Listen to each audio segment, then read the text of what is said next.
Hello, everyone, and welcome to another episode of the Perfect RIA podcast. I am your host, Matthew Jarvis, and in today's episode of What Works Wednesday, we have the famous Taylor Schulte, who has actually hosted his own episode on the Perfect RIA podcast. If you haven't heard that episode, go back and find it. It'll be in the show notes. But Taylor, great to have you back on the show. Jarvis, thanks for having me. I'm excited to be back. It's always a good time. Now, Taylor, there's so many things that we could talk about. Like we talk about your practice. We could talk about the work you've done with Michael Kitces. We could talk about the course that you've created. We could talk about the Advisor Growth Network. Like so many things. I'd love to dive into you and your family just returned from a 4-week unplugging, like a total unplugging from your office. You guys went to a beautiful location. Love to kind of hear about that and also some of the lessons you learned in that process.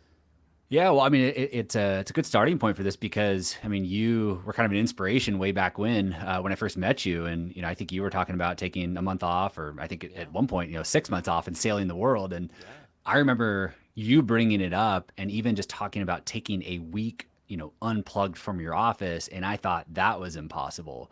So I don't know, it was 3 or 4 years ago I started this journey of like, okay, how can I actually unplug from the office because I was so used to just plain wearing every single hat in the practice. And so it's hard to kind of wrap my mind around. So the first time I did it, I was kind of forced to do it. I went and hiked Mount Whitney, and when you hike Mount Whitney, you don't have cell service. So yeah. I had to figure out, the pieces to put in place for me to go climb a mountain for, 2 or 3 days. And that was the first time I remember like getting off the mountain down into the little hotel that we rented so we could shower when we were done. And just like go straight to my phone, like, what did I miss? And, what kind of trouble am I in? And then I challenged myself to 1 full week. And then I remember challenging myself to 2 full weeks, which I did last year. Wow. And so this year is kind of in January, it's like, you know what? I'm going to do a month. And this year was our 10-year wedding anniversary.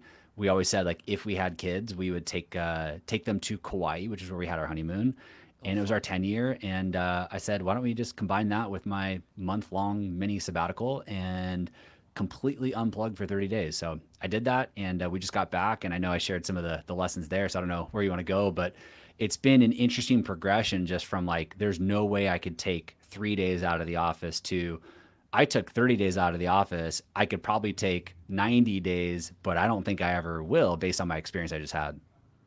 Yeah, let's jump at that a little bit more. So yeah, your practice is structured such that you could be like they could be without Taylor for 90 days, and I guess you could be without your practice. But you and I were talking before the show started about at some point it's like, are you squandering your abilities? Like there's a point to be unplugged. Like we all need to unplug. I was just on the Grand Canyon for 2 weeks. We had to totally unplug, no internet. But there gets to be some crossover point where like, all right, I'm just sort of like wasting my life. Like it's not like I need electronics, but I need to be a productive member of society almost.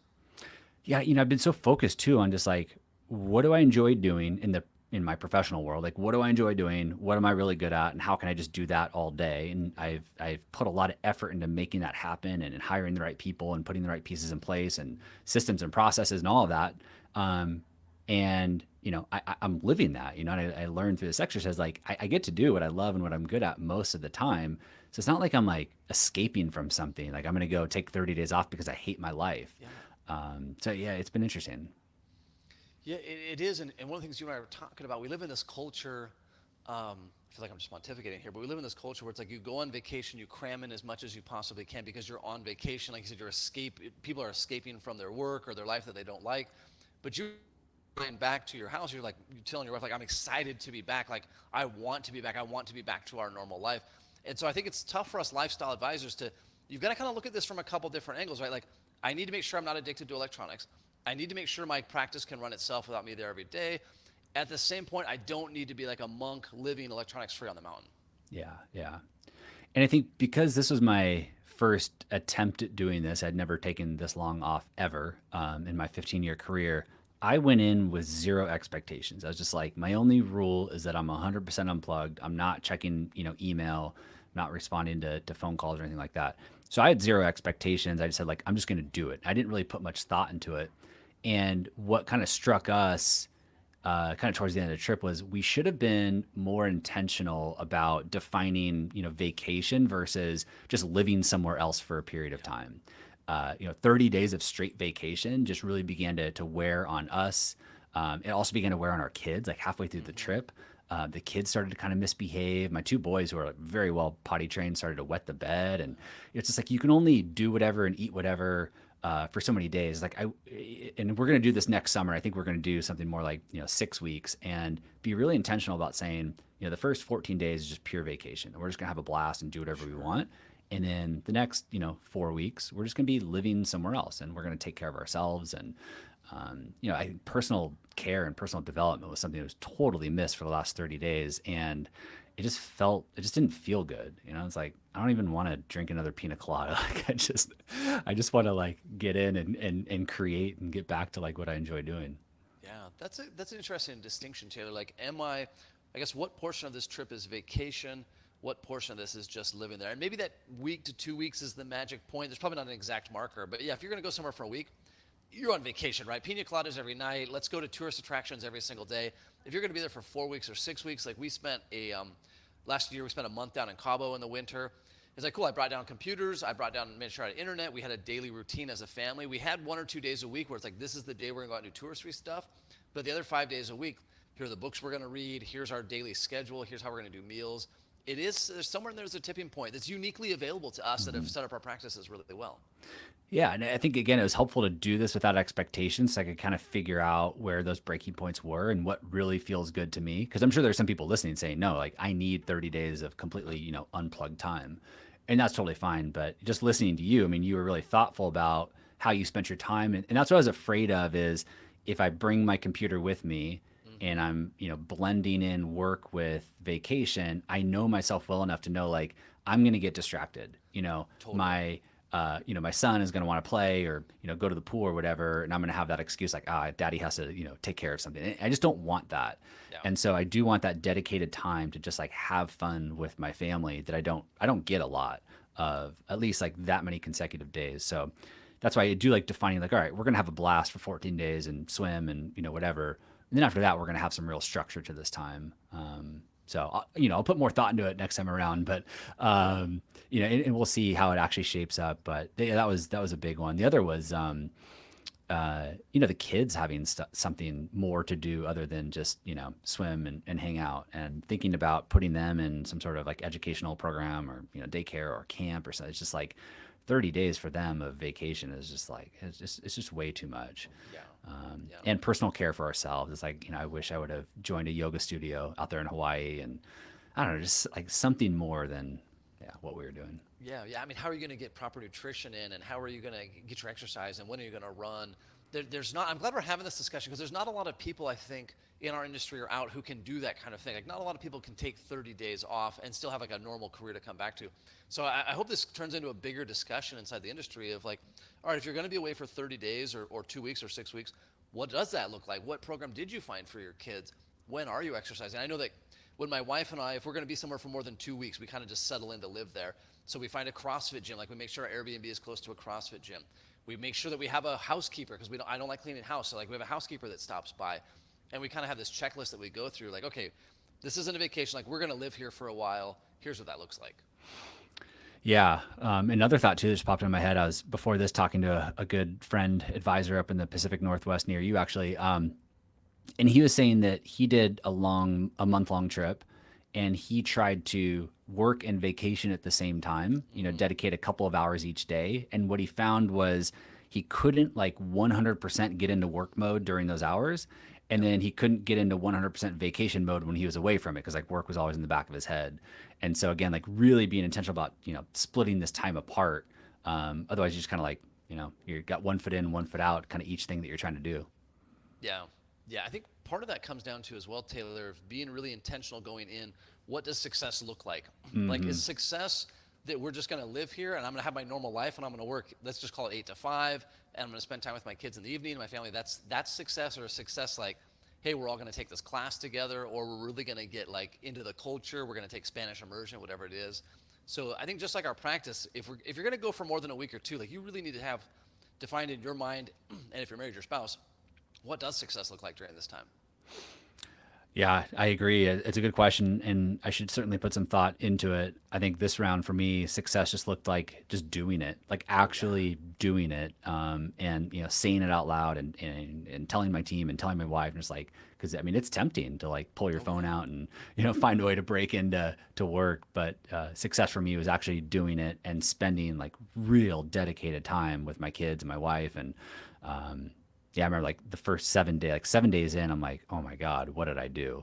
'Cause I severely underestimated being trapped in a house, for 30 days with three kids without any help whatsoever. Yeah. And I just kind of, embrace them like, like we're going to do this. Like, we may never get the opportunity to do something like this ever again. I'm just going to enjoy it. But that was success this time around. Yeah, success next time around. I think I'll certainly have a better answer for it. The other thing Sure. too was, Yeah. my wife and I are really, really good about one-to-one time with each other. Like every Really. single Wednesday evening, we have a babysitter lined up, and we go have one-to-one time to ourselves in the middle of the week. Um, Interesting. and that's really important to us. And we also have one-to-one time with the kids as well. I don't know if you've ever heard of the book, The Family Board Meeting, Oh yeah. and Yeah. scheduling one-to-one time with each child. And we didn't have any of that. And I know it was only 30 days, but even just for her and I, we escaped for one quick dinner one night for a couple of hours, and that was it. And we were just like craving more time with each other without the kids being around. Yep. And Totally. so I would really, really make sure that we continue with, our dedication of having that time with each other, in Interesting. addition to time to ourselves too. Like my wife going to, her Pilates class, or, whatever it Yeah. is that she wants to do. It just kind of escaped us. It's interesting those things that you wouldn't necessarily ahead of time think of, right? That wasn't necessarily something like, hey, before we plan this trip, of course we'll have one-on-one time. We don't need to keep scheduling those dates. But like, oh wait, without that, like, there's a reason we did that. We need to keep that going. Exactly. Yeah, because I mean, at the end of a full day with kids, by the time you Yeah. eat dinner, you're Especially like, on vacation. Yeah. seriously, and the kids Oh go to yeah. bed, and you're like, okay, well, we have 30 minutes to ourselves, Yeah. and I'm and then we're totally gonna pass out. exhausted. So Yeah. yeah, so Taylor, it was what's it. oh sorry, go Yeah. ahead, buddy. No, it's just interesting, like, some people listening are like, that I probably should have put more thought into this. Yeah. Like, yeah, I could have told you that 30 days without any help would be, pure chaos with three kids. But again, part of it for me was like, I'm not thinking about it. I'm just going to do it. Like the hard part for me is Yes. just like Yeah. doing it. So it was an interesting exercise, and I paid just really, really close attention to all these different things along the way.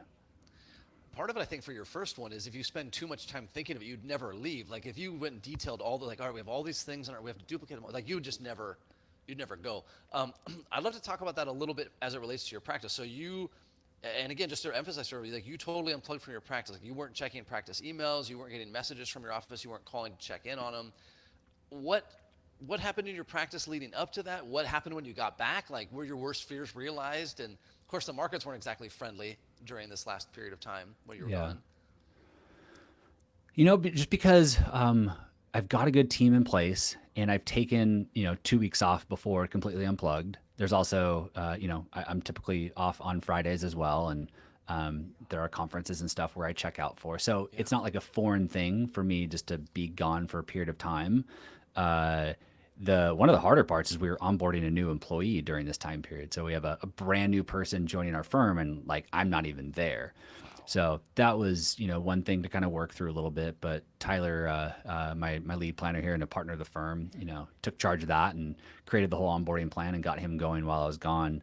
Interestingly enough, my biggest fear, and this might sound really weird, my biggest fear was like, I know things are going to go wrong. Like, it's just Sure. natural for something to happen. Like my biggest fear was something going wrong, and my team not being able to tell me. Like it's not urgent. Like I don't need to know about it right now, but like something happening, and then them having to like hold on to that for the Oh, next three interesting. weeks. Yeah. And like, okay, Taylor's finally home now, and we get to like We tell got him to this tell terrible them, news type yeah, our biggest thing. client left or something. Yeah. Yeah, and like, I've already gone through that exercise in my head. It's like, again, things just happen sometimes, and nothing is gonna break the practice entirely. So I was prepared for anything like that. But that was like what was going through my head. It was like, gosh, I wonder like how many things happened that they just have been waiting to tell me, and it's just been like weighing on them. So yeah, that was an That's interesting fear that interesting. was living with me. Not a fear, but like, Yeah, well, I I don't think know. it's like an empathetic concern, right? Like that shows that you obviously you really care about your team. because it doesn't impact you that they had to sit on it, but the fact that you were worried, like, I'm worried that they're going to have to sit on this. I'm curious, did anything come up? Like when you came back to like, Taylor, there's 17 things we need to tell you. Uh, no, of course not. Like surprisingly, nothing really came up. Everything went really, really smoothly. There were um, a few things that they were waiting for me on to tackle that they couldn't tackle. And it was a good exercise, a good test for the business to say, okay, like I know I can just jump in and tackle those three things. But instead of me doing that, let's figure out how one of you guys can do that. Not Sure. because I'm lazy and don't want to do it, but just so next time around, like I don't have to be the only person that can sign that one thing or, call Fidelity about that other thing. Yeah. And so that was a really good exercise to have that list of things to go through and say, the big part of me is like, okay, I'll just jump in and do it. But I'm like, no, let's figure out like why I'm the only person that can do these things. Other than that, yeah, I can't think of anything like major that went wrong, which is great.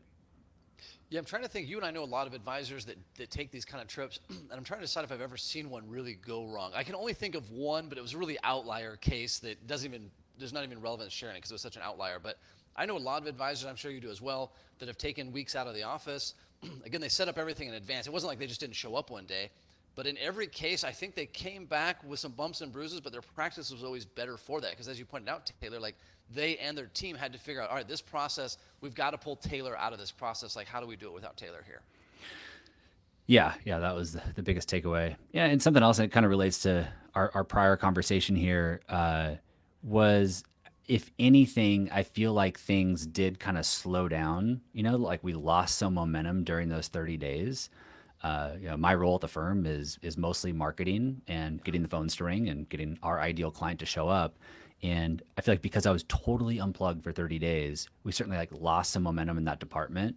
It was okay because I feel like the team kind of needed a little break anyways, and we were onboarding this new employee, and it Sure. was time to dedicate to that. But a big part of me, and going back to like, I don't know if I need to unplug for 30 straight days again, is losing some of that momentum and not like finding a way to contribute a little bit, kind of keep that momentum going while I'm gone. So I do feel like I'm kind of like clawing back to even again, like trying to get that momentum back. Do you think there's anything you could have done differently, like had some of your marketing stuff lined up ahead of time, or was it just some of just the virtue of like your job is to keep the gas on the fire, and if you're not there pouring the gas, it's always going to come back off a little bit? I feel like I did a pretty good job. One of my little marketing strategies that I've pursued for 3 years now when I take these summer trips Yeah. is I have a guest host take over my retirement podcast. Oh, that's right. So a lot of retirement podcast hosts will replay old episodes, and so I have a little fun before I leave, and I say, most retirement podcast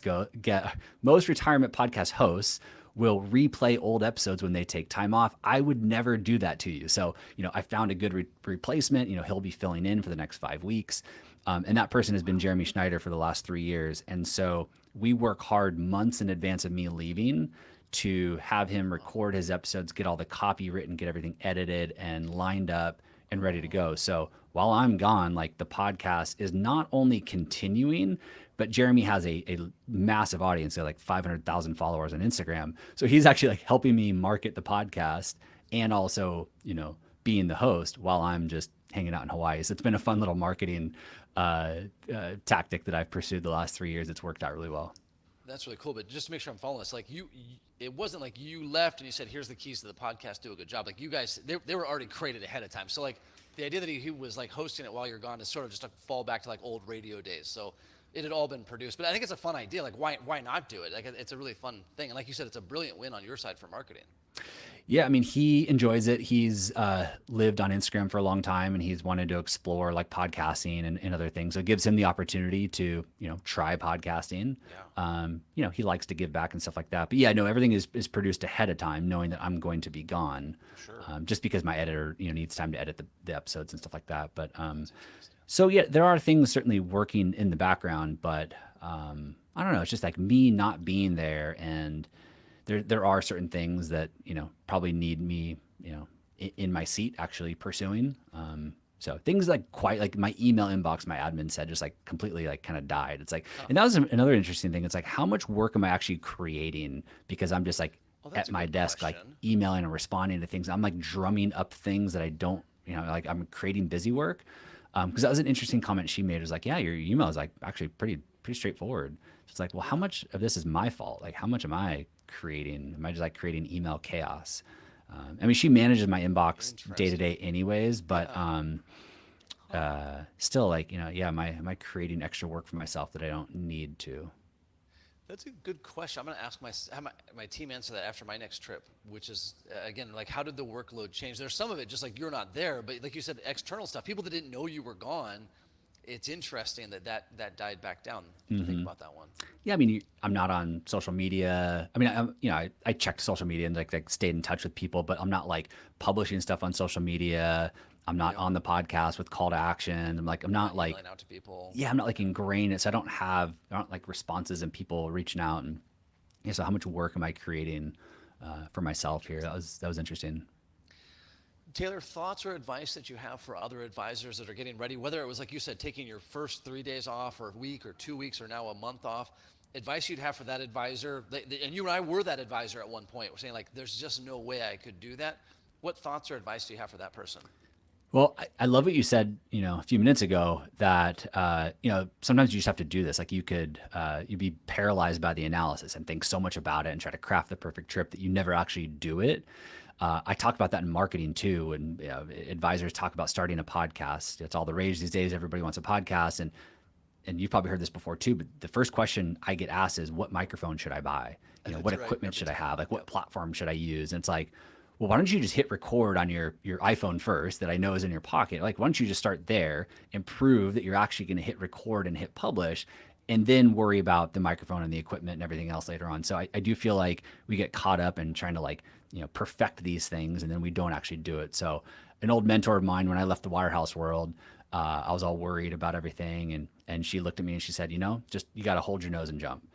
Just like stop thinking about it. And that's always stuck with me in a lot of different areas. So I feel like that's what I did this time around, which is like, you just got to do it. Like you said it out loud. You told everybody, like, hold your nose and just jump and go and do it. I do think, actually, kind of funny. Well, I won't go into the story, but I kind of forgot to tell my team that I was taking this trip. Like I was so I might have done in that once. Yeah. yeah, I was like so involved in like the planning with my wife and excited and looking at Airbnbs and like plane tickets and dialing this all in. And my partner and I were having dinner with our wives. It came up, it came up at our dinner, and he was like, looks at me like, "What? You're going to Hawaii for a month?"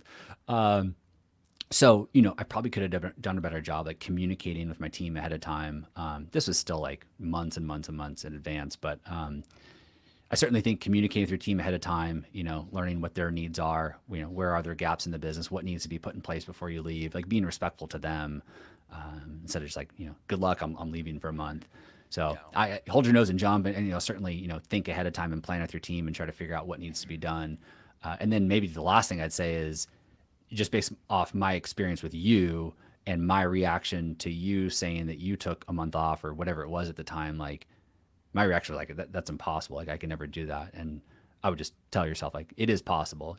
If taking 30 days off unplugged is something that you would like to do, like it is possible. Heck, 6 months is possible. A year is possible. Yeah. So just knowing that it is possible and others have done it is, I think, I like that. important to hang on to. I like that advice of hold your nose and jump, especially for shorter trips, right? If you're saying, hey, I'm going to be unplugged for a week, for 2 weeks, yep, just do it. Just be like, great, it's going to happen on September 7th to whatever. I'm just going to do it. That you can just kind of muscle your way through. I agree with you 100%, Taylor. If you're going to do a longer trip, probably more than 2 weeks, you need to spend time with your team. Like, all right, let's figure set through this. What are you worried about? I'm worried the SEC is going to come the first day. Cool. Here's how this looks. Whatever that is.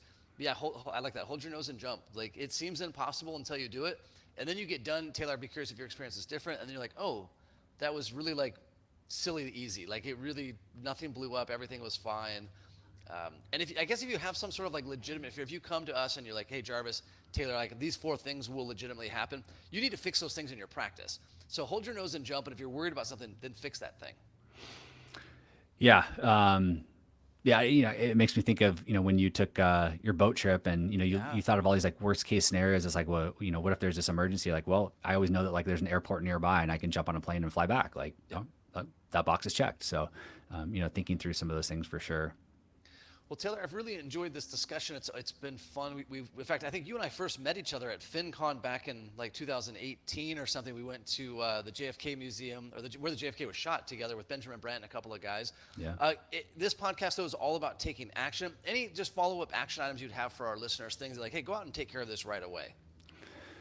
Well, I do think it is important to step aside from your business. I think, whether it is for 3 days, a week, 2 weeks, a month, whatever it might be for you. But I do think it is something, an action that most advisors, firm owners, and heck, even if you're not a firm owner, should probably do to, again, just gotta get back in touch with yourself too and figure out, like, am I on the right track? Am I living the life I want to live? But also testing different things too. Again, you learn a lot by doing this. And I think a lot of things didn't go wrong because I did kind of take it in phases, right? I took a week off, I took 2 weeks, and then I took a month. So, we kind of eased into this thing. But I do think it's a healthy action to take, to just step away. And again, my wife and I coming home were just like, on my way home, a friend of mine texted, do you plan on doing anything differently, or changing anything? And my wife and I talked about it on the plane. We're like, we're just like, we're really happy with our life. We're happy with our house and where we live, and our respective jobs. And like, there's just really not much or anything we're gonna change. So it was a helpful exercise to go through. Just as like, are we on the right track? Do we want to pick up and move our family somewhere? I don't know.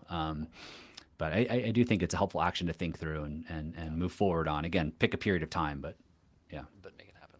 Well, Taylor, really appreciate your time today. Appreciate your insights. Of course, you can find Taylor Schulte. You can Google him. You can look at the Advisor Growth Network. You can look at his work he's doing with Michael Kitces. Definitely look at his website for Define Financial, and then his podcast. I always send advisors there, Taylor, and I say, listen, if you want to see an advisor who's crushing it, but doesn't necessarily have like all these endless bells and whistles. Sometimes advisors get carried away with bells and whistles. Like, your stuff is very tight. It works very well. You've built a great thing. Thanks for all you're doing for the industry. Yeah, I really appreciate it, Matt. Thanks so much for having me on. And yeah, we'll do this again soon. Awesome. Thanks, everybody. Happy planning.